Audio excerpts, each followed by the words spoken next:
Hey everyone, Dinesh Sirisena here, and today we're going to be talking about imaging the tibialis posterior tendon of the ankle.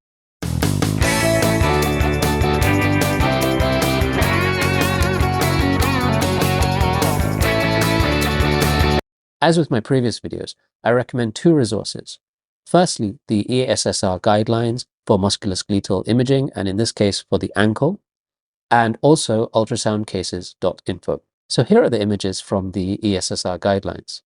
With the patient lying in a supine position with the foot externally rotated, it exposes the medial aspect of the ankle. You can then place the transducer in a short axis orientation across the tibia, and what you should see is the tibialis posterior tendon sitting most anteriorly. Remember, the order of the medial tendons are tibialis posterior, flexor digitorum, neurovascular bundle, and then the flexor hallucis. In practice, I sometimes have the patient lying in a prone position.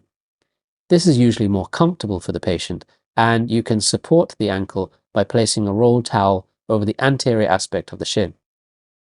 This also exposes the posterior aspect, posterior medial and posterior lateral aspects of the ankle much more readily, and hopefully makes the imaging much more easy to undertake. And this is how you can undertake the imaging. So using a linear transducer, you can first of all place it in a short axis orientation across the posterior medial area of the ankle, and you should see the tibialis posterior tendon sitting most anteriorly. You can then follow it from the muscular tendinous junction all the way around the medial malleolus down to its attachment on the navicular.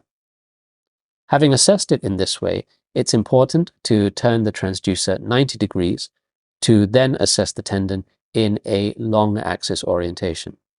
Again, if possible, you should try and follow the tendon all the way from the muscular tendinous junction down to its attachment. And so this is what you're hoping to see. In the short axis orientation, you should see the tibia with the tibialis posterior tendon sitting most anteriorly, and then you should see the other tendons and neurovascular bundle. So there should be the flexor digitorum, the neurovascular bundle, and then the flexor hallucis. When you're scanning from proximal to distal, it's important to have good control of the transducer.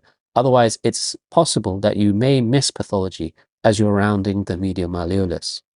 Remember to then turn the transducer into a long axis orientation, so then you can again assess the tendon in this way. Sometimes it can be difficult to differentiate between the tibialis posterior and the flexor digitorum. In this situation, you may want to invert the foot or wiggle the toes to identify which tendon you are resting the transducer over.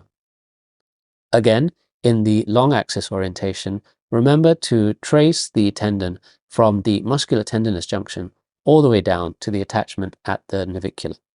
In situations where there's tendinopathy, you may see thickening of the tendon. There may be thickening of the tenosynovium, there may be neovascularity, and in situations where there's tears, there may be disruption of the fibers, which could be evident on the long or short axis views. Thanks for watching. I hope you found the video informative and it adds to your knowledge of musculoskeletal ultrasound imaging. If you did, please remember to hit the like down below and subscribe to the channel for further updates. You can also follow me on Twitter, Instagram, and TikTok. And remember to check out sportsmedinfo.sg. Thanks again, and I hope to see you all very soon.